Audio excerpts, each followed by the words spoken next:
Hello, I'm Russell Isacks, and I'm here at the Nationalww2 Museum in New Orleans, Louisiana. I'm here with Seth Paridon. He works at this museum, and I'm going to ask him a few questions. I was going to ask you if most of this stuff is artifacts, like that was actually used. Yeah, most of the stuff that's here in the museum, including the aircraft you see behind you, are all authentic aircraft. The clothing and the uniforms, the weapons, they're all real. We have a few reproduction items in the museum, but not very many. About 99% of our artifacts and things that are out on exhibit are authentic. They are real. Okay. Do you have any, do you work on things in special places?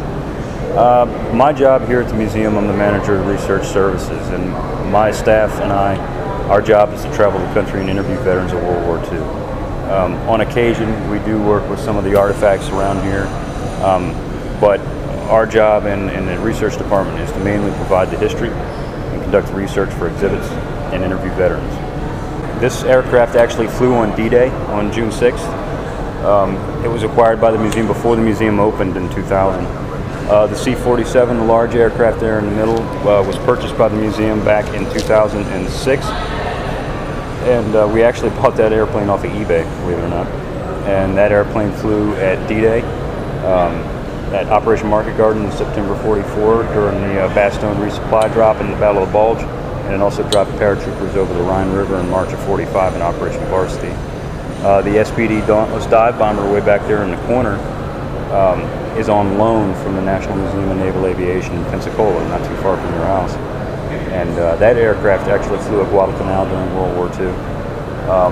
The Messerschmitt 109 back there was purchased by the museum in 2008.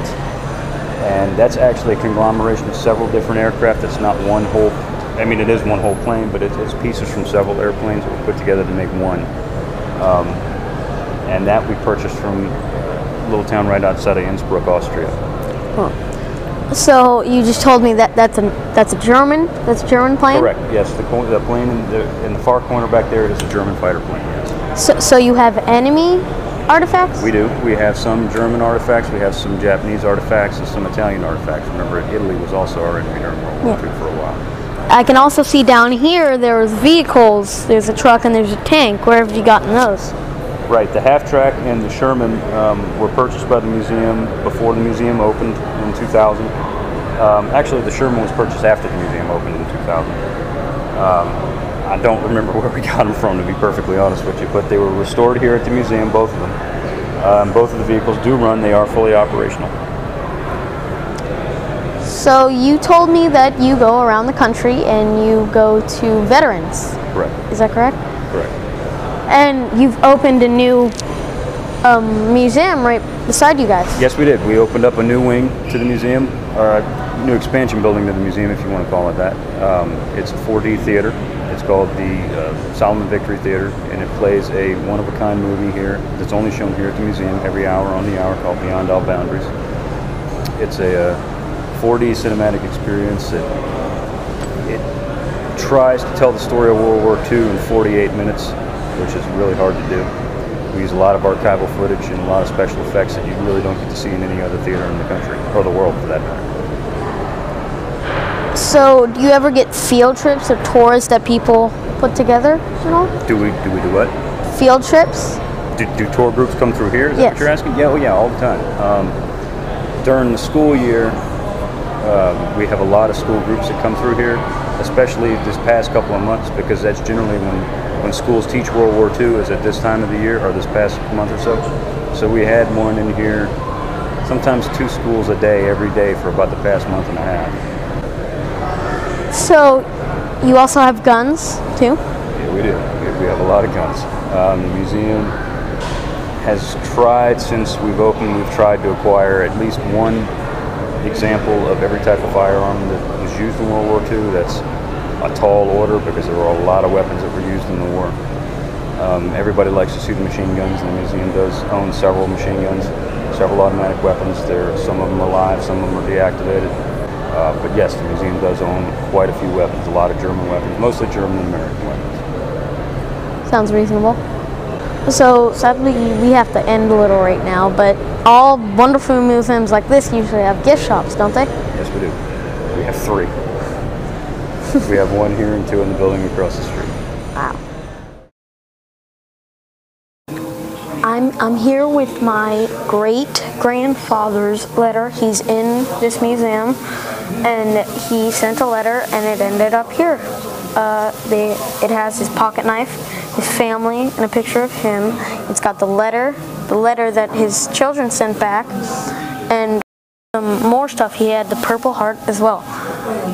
He sends a letter that he's going to Iwo Jima, and he doesn't know if he's going to die or not, but he wants to make sure.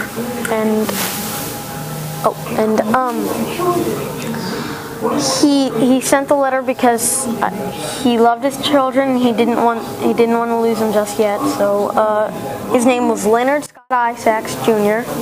It has his wallet, his pocket knife, and his Social Security Act, along with his Purple Heart and a couple more letters.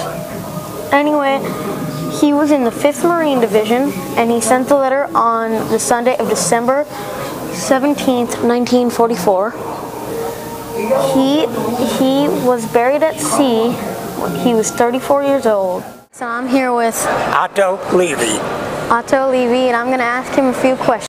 I'm a veteran of World War II. Okay. Where were you stationed over war? I was on an aircraft carrier in the Pacific. In the Pacific? So you fought the Japanese?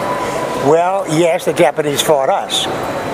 We were hit by a kamikaze plane on January the 13th, 1945. It did not sink our ship. Do you know what a kamikaze plane is? A plane that's going down that's... A plane that Japanese pilots were hitting ships, killing themselves, trying to sink American ships. That was their duty. They were called kamikaze pilots. Kamikaze pilots. So you were in the Navy? I was in the Navy, yes. Yes, sir. So did you ever go and fight on land? No, I didn't. I was aboard a ship the entire time. When you ended, what rank were you? I was a radioman 3rd class. Most of my duty was in the Philippines, and that's where we were hit by the kamikaze plane. In the Philippines, we got repaired and came back, and then we were by Okinawa, and we were hit by a typhoon. So then we went to Guam for about a month, got it repaired, and went back and were on anti-sub duty in the Pacific, about 1,000 miles from Japan. And that's where we were when the war ended. Okay. Were you ever wounded in battle? No, I was not. I was very, very lucky.